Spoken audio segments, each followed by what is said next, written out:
We're going to turn now to the trial of the officer involved in the raid that killed Breonna Taylor, the now former Louisville cop accused of firing shots that endangered a neighbor. Steve Osasami has the latest for us this morning. Good morning, Steve. Good morning to you, Michael. We need to underline that this officer on trial is not accused of killing Breonna Taylor, and this isn't even about the bullets that were fired into her apartment where she died as they were trying to break into her home. Instead, this officer is accused of firing shots into the apartment next door. Americans demanding justice for the killing of 26-year-old Breonna Taylor will not find it with this trial.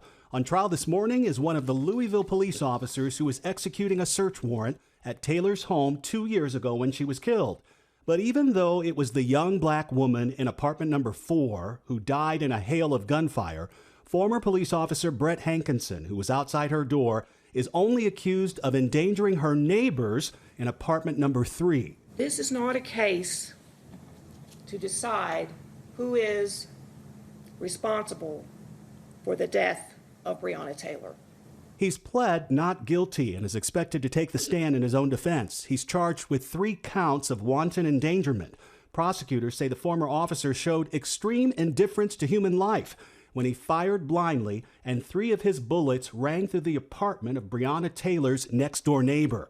On the witness stand Wednesday, that neighbor, Cody Etherton, told jurors he was home that night with his pregnant girlfriend and her 5-year-old son, and that the gunfire came just inches away from hitting him. In my mind, I was thinking that for some reason I just thought that somebody was trying to come into our apartment.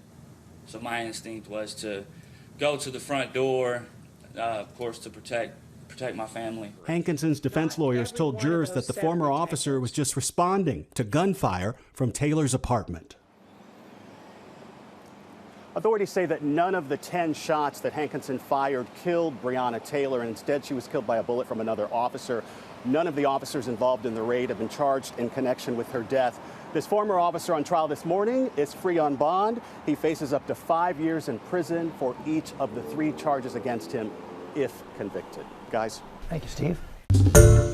Hi, everyone. George Stephanopoulos here. Thanks for checking out the ABC News YouTube channel. If you'd like to get more videos, show highlights, and watch live event coverage, click on the right over here to subscribe to our channel. And don't forget to download the ABC News app for breaking news alerts. Thanks for watching.